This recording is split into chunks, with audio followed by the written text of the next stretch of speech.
Assalamualaikum warahmatullahi wabarakatuh. Kembali lagi di channel ceritaku. Untuk kisah kali ini, saya akan coba menceritakan sebuah kisah horor yang berjudul Boneka. Dan sebelum kita lanjut ke ceritanya, tekan dulu tombol like video ini. Dan jangan lupa tekan juga tombol subscribe channel ini. Dan nyalakan juga lonceng notifikasinya agar tidak ketinggalan cerita-cerita lainnya dari channel ini. Dan buat teman-teman yang pengen membaca langsung ceritanya, nanti silahkan saja kunjungi linknya yang nanti akan saya sertakan di kolom deskripsi. Dan seperti apa untuk lanjutan dari kisah ini? Langsung saja kita masuk ke ceritanya. Seorang pemuda berdiri di depan sebuah toko kelontong. Kepalanya celingak-celinguk kebingungan, lalu matanya menatap sosok Ajeng yang sedang sibuk merapikan barang dagangan. "Permisi, Mbak." Ajeng seketika menengok. Dia lantas tersenyum seraya sopan. "Iya, Mas, mau beli apa?" Pemuda itu menggeleng cepat. "Enggak, Mbak, saya cuma mau tanya, tahu rumahnya Mbah Wito?" "Mbah Wito? Oh, ada di ujung sana, Mas. Lurus saja ikuti jalan ini. Nanti setelah turunan, Mas akan ketemu sungai kecil. Rumah Mbah Wito nggak jauh dari situ." "Oh begitu, terima kasih Mbak," jawab sang pemuda sembari mengangkutkan kepala. "Sama-sama Mas, tapi maaf, sepertinya rumahnya kosong, dan sudah sebulan ini Mbah Wito nggak kelihatan. Biasanya setiap hari dia beli rokok di sini," jelas Ajeng. "Saya tahu Mbak, Mbah Wito itu sudah meninggal sebulan yang lalu." "Hah? Innalillahi. Kok Masnya bisa tahu? Memang Mas ini siapa?" "Saya Wahyu, Mbak, cucunya Mbah Wito." "Hah? Yang benar, Mas?" tanya Ajeng kaget melongo dengan mata membesar. "Iya, Mbak. Maaf, Mas. Selama ini saya kira Mbah Wito itu udah nggak punya siapa-siapa. Soalnya sejak dia tinggal di sini, saya nggak pernah lihat ada keluarganya yang datang berkunjung. Beliau juga nggak pernah cerita-cerita." "Nggak apa-apa, Mbak.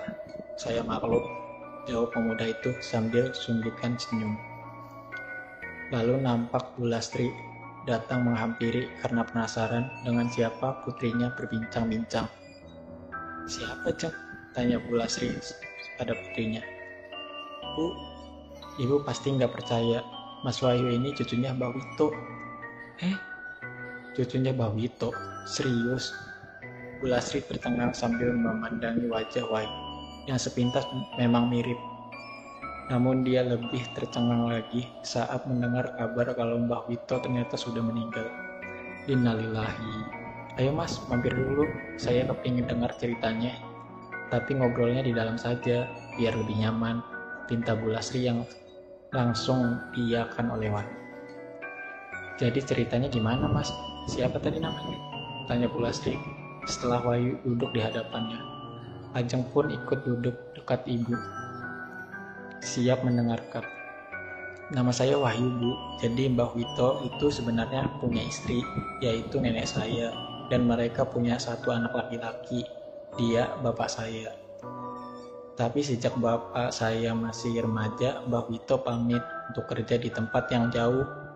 Tapi setelah itu, selama bertahun-tahun gak pernah ada kabar beritanya. Sudah dicari kemana-mana, tapi gak ketemu. Sampai bapak dewasa lalu menikah dan punya anak, yaitu saya. Tapi sebulan yang lalu, tiba-tiba Mbah Wito pulang. Kami jelas kaget. Rupanya selama ini dia pergi demi memuaskan hasratnya menimba ilmu kebatinan. Ternyata Mbah Wito itu terobsesi untuk jadi orang sakti sampai-sampai mengabaikan keluarganya. Tapi baru beberapa hari bertemu, mendadak Mbah Wito jatuh sakit. Lalu tak lama dia meninggal. Tapi sebelum wafat, beliau sempat mewariskan sebuah rumah yang katanya ada di daerah sini." "Wah, gak nyangka ya kalau ceritanya begitu. Lalu sekarang Mbak Wahyu ini mau nengok rumah Mbak Wito?" tanya Bu Lasti. "Ya Bu, saya dapat mandat dari keluarga saya untuk menengok dan mengurus rumah itu. Rencananya nanti mau dijual saja. Ya sudah, nanti kalau Mas Wahyu butuh apa-apa bisa beli di sini. Lengkap kok," ucap Ajeng yang sejak tadi hanya diam menyimak. "Iya Mbak, Kalau begitu saya pamit dulu. Nanti kalau butuh sesuatu saya pasti ke sini lagi. Jawab Wahyu mohon pamit lalu pergi. Beberapa jam kemudian, Wahyu datang kembali ke warung Ajeng. Nampaknya pemuda itu hendak membeli sesuatu. Mbak Ajeng, ada air mineral? Stok air minum saya sudah habis. Sekalian beli obat nyamuk, sabun mandi, pasta gigi, sama parfum pembersih lantai. Ada mas? Sebentar saya ambilkan dulu. Ini beli obat nyamuk segala, memangnya Mas Wahyu mau nginep di situ ya? Tanya Ajeng sembari mengambil semua barang belanjaan yang Wahyu minta. Iya mbak, rencananya begitu. Saya mau membereskan rumah itu dulu, soalnya berantakan banget. Nanti kalau sudah rapi, mungkin bapak dan nenek baru bisa datang nengok. Oh gitu, ini mas belanjaannya, ucap Ajeng sambil menyerahkan sekantong belanjaan ke tangan Wahyu. Oh iya mbak, kalau warung makanan sebelah mana ya? Dari tadi saya cari kok nggak ketemu, tanya Wahyu. Wah, kalau warung makan tempatnya rada jauh mas, ada di jalan besar sana, lumayan juga kalau jalan kaki, kelas Ajeng. Wahyu nampak kebingungan, demi melihat hal itu Ajeng malah jadi kasihan. Dia pun coba berbaik hati dengan menawarkan sedikit bantuan. Gini aja, kebetulan kami punya makanan lebih, kalau mas mau biar saya siapkan dulu, nanti saya antar ke sana gimana? Jangan mbak, saya nggak mau merepotkan, biar saya jalan kaki ke warung sama sana saja. Nggak apa-apa, hitung-hitung bantu-bantu. Itu warungnya lumayan jauh loh. Bisa-bisa sampai rumah Mas Wahyu sudah lapar lagi, saut Ajeng sedikit berkelakar.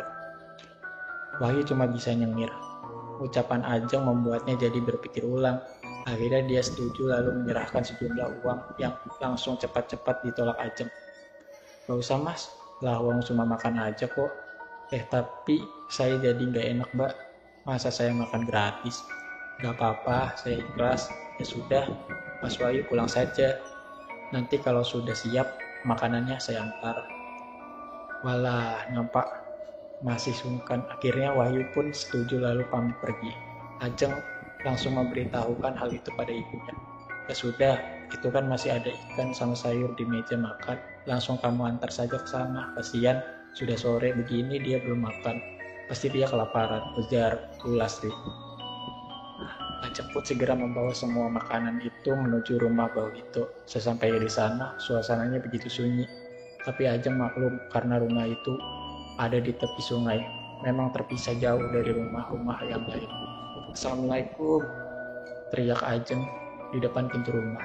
Waalaikumsalam, terdengar suara Wahyu yang menjawab dan langsung membukakan pintu.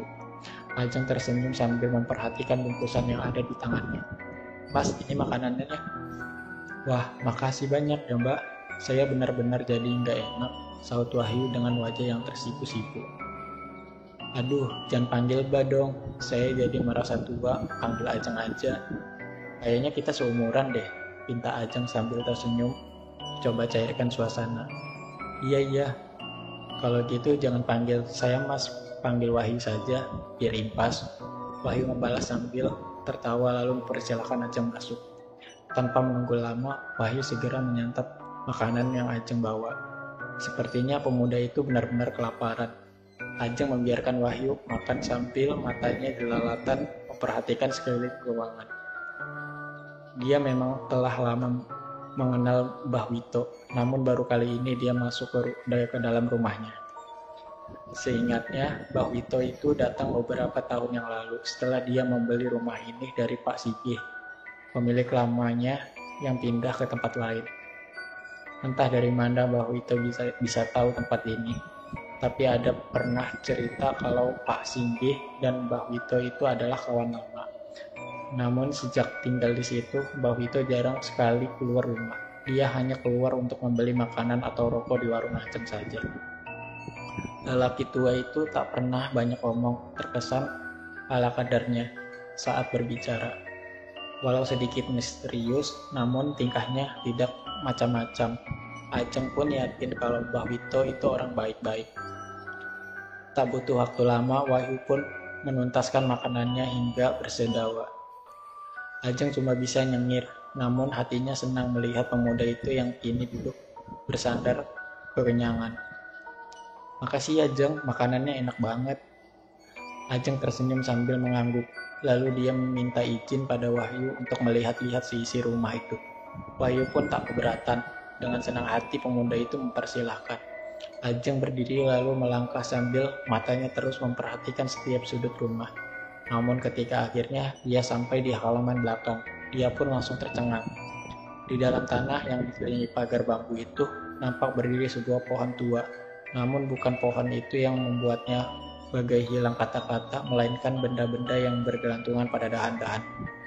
Ada boneka kecil berbentuk pocong seukuran telapak tangan yang terbuat dari kain kafan, namun telah berubah warna menjadi kecoklatan. Boneka-boneka itu bergelantungan diikat tali pada beberapa dahan pohon. Demi melihat hal itu, Ajeng seketika jadi merinding. Jadi, gadis itu lantas bertanya pada Wahyu, yang kini telah berdiri di sampingnya. Itu apa Ibu? Tanya Ajeng sambil mengucuk ragu-ragu. Gak tahu, saya juga kaget waktu pertama kali melihatnya. Baru saja saya mau pulang, tapi kamu keburu datang. Jawab Wahyu sambil melangkah mendekati pohon itu, lalu meraih salah satu boneka yang bergelantungan pada dahan paling rendah. Jangan yuk, teriak Ajeng spontan. Wahyu seketika berhenti lalu menoleh. Memangnya kenapa? Perasaan saya kok jadi gak enak ya? Sepertinya itu bukan barang sembarangan. Apa tidak sebaiknya kamu biarkan saja dulu? Mas, masa sama benda begini saja kamu takut? Nih lihat, saya ambil satu, sahut Wahyu lalu menarik boneka itu hingga talinya putus. Mendadak ada angin dingin yang berhembus entah dari mana hingga membuat tengkuk Ajeng jadi merinding. Dia pun seketika menjauh dari Wahyu, mendekat lalu memperhatikan boneka yang ada di dalam genggamannya. Jangan sembarangan, Bu. Lebih baik kamu kembalikan saja ke tempatnya semula, pinta Ajeng yang sedikit menjauh sembari memalingkan wajah. Wahyu tersenyum. Dia pun lantas melempar boneka itu ke tanah lalu menepuk-nepuk telapak tangannya demi membersihkan debu yang melekat. Ajeng yang sejak tadi sudah ketakutan pun segera pamit. Yuk, saya pulang duluan ya. Itu masih ada makanan buat nanti malam. Iya Jeng, makasih ya. Sampaikan terima kasih saya sama ibumu, sahut Wahyu lalu mengantar Ajeng sampai di depan rumah. Tanpa banyak bicara lagi, Ajeng pun cepat-cepat pergi. Namun sepanjang langkah pulang, benaknya selalu terbayang-bayang akan boneka-boneka itu. Dalam pikirannya pun timbul sejumlah prasangka buruk, namun batinnya berusaha menyangkal sambil mencari alasan yang masuk akal, tapi dia tak mampu menemukannya. Lagi pula bagaimana bisa hal itu dibilang masuk akal? Boneka pocong dari kain kafan yang digantung pada dahan-dahan pohon terlalu janggal untuk dianggap sebagai hal yang wajar. Rasa takutnya malah kian menjadi-jadi. Sampainya di rumah, Ajeng menceritakan hal itu pada ibunya. Meski sempat terkejut, namun Bu Lastri coba menurunkan tensi tegang dengan memberikan pendapat yang menegangkan.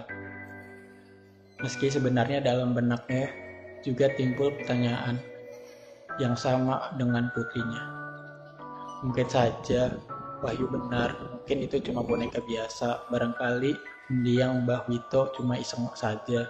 Sudahlah, kamu gak usah mikir yang macam-macam, tak baik berprasangka buruk pada orang yang sudah meninggal. Dalam hati Ajeng tak puas. Ucapan ibunya terdengar hanya sekedar memperedam rasa takut. Tapi Ajeng tak mau protes, dia cuma diam walaupun batinnya terus memberontak. Hari berikutnya, Bu Lastri yang sebenarnya penasaran sengaja ingin mengunjungi Wahyu dengan mengantarkan makanan sebagai alasan. Tapi saat dia datang dan menjumpai Wahyu, dia jadi heran sekaligus khawatir melihat kondisi pemuda itu yang tampak kurang sehat. Mas Wahyu kenapa? Sakit ya? Kok pucat begitu? Tanya Bu Lastri. Saya kecapean, jawab Wahyu pelan. Bu Lastri diam. Meski jawaban Wahyu bisa diterima, namun nada bicara terdengar kaku. Tatapan matanya pun seolah kosong tanpa fokus. sungguh jauh berbeda dibandingkan saat mereka pertama kali bertemu. Tapi Bu Lasri tak mau berpikiran yang tidak-tidak. Lantas dia teringat pada niatnya untuk melihat boneka-boneka pocong itu, namun dia tak tahu bagaimana caranya mengutarakannya. Sebentar dia coba cari alasan yang tepat, tapi Wahyu malah mendahulunya bicara seakan mampu membaca pikirannya. "Ibu mau lihat boneka-boneka itu?" tanya Wahyu tiba-tiba. Bu Lasri jadi gugup. Sejenak jadi salah tingkah, tapi Wahyu langsung melangkah menuju halaman belakang, seolah berharap Bu Lasri mengikutinya. Bu Lasri pun menurut, meski sungkan, namun rasa penasarannya mendesak butuh pembuktian. Itu dia, Wahyu menunjuk ke arah pohon tua. Bu Lasri spontan terpengah, persis seperti yang Ajeng ceritakan. Pemandangan itu langsung membuat bulu kuduknya jadi merinding. Lalu Wahyu terbatuk-batuk menghembuskan nafas yang aromanya seperti bau nafas orang yang sakit panas dalam. "Maaf Mas Wahyu, apa enggak sebaiknya Mas Wahyu berobat saja? Nanti kalau terjadi apa-apa kan bisa repot. Mas Wahyu kan cuma sendirian di sini," ucap Bu Lasri coba memberi saran. Wahyu cuma tersenyum, namun lebih mirip sebuah sengkai. Lalu dia menjawab dengan suara lirih dan parau. "Gak apa-apa," Bu Lasri tersenyum kecut. Dia sebenarnya khawatir, namun dia tak bisa memaksa. Akhirnya dia mengingatkan Wahyu agar segera makan saja. Wahyu mengiyakan, pemuda itu pun segera makan. Tapi Bu Lasri jadi heran ketika melihat Wahyu yang makan dengan sembarangan dan terburu-buru hingga nasinya berceceran kemana-mana, persis anak kecil yang baru belajar makan. "Pelan-pelan saja Mas, nanti keselak," ucap Bu Lasri coba menasehati. Wahyu tak menjawab, dia terus saja mengisi mulutnya yang sudah penuh dengan nasi. Pemuda itu bagai gelandangan yang sudah tak makan berhari-hari. Sebentar saja, Wahyu sudah menuntaskan makanannya. Wajahnya nampak belepotan dengan sisa makanan yang menempel pada pipi bercampur dengan air liur. Bu Lasri jadi sedikit merasa jijik, namun dia sungkan untuk mengatakannya. Tapi setelah itu Wahyu hanya diam, matanya kembali memandang kosong. Suasana pun sejenak jadi hening dan canggung. Bu Lasri yang merasa tak lagi puas urusannya dengan memutuskan untuk pamit pulang. "Mas Wahyu, saya pulang dulu ya," ucap Bu Lasri memecah kesunyian. Wahyu mengangguk pelan. Sebenarnya Bu Lasri hendak mengingatkan agar Wahyu beristirahat saja. Namun suasana hatinya yang kini jadi tak nyaman membuatnya mengurungkan niat. Tanpa bicara lagi, Bu Lasri buru-buru pergi meninggalkan rumah itu. Sesampainya di rumah, rupanya Ajeng telah menunggu kedatangan ibunya. Tanpa basa-basi, gadis itu pun langsung bertanya, "Gimana Bu? Sudah lihat boneka-bonekanya?" "Iya, kamu benar, memang aneh. Tapi bukan itu saja, tadi Wahyu juga bersikap sedikit aneh." "Aneh gimana Bu?" Bu Lasri menceritakan tentang semuanya. Tentang Wahyu yang nampak kurang sehat, tentang Wahyu yang jadi irit bicara, juga tentang cara makannya yang sembarangan dan rakus sebagai orang yang kelaparan. Ajeng tadi terheran-heran hingga mengeritkan dahi.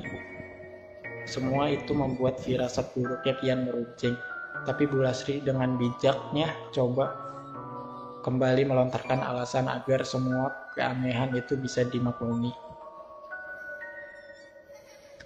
Tapi mungkin Wahyu memang sakit, makanya dia jadi nggak banyak ngomong, soalnya makanannya yang jadi rakus dan sembarangan.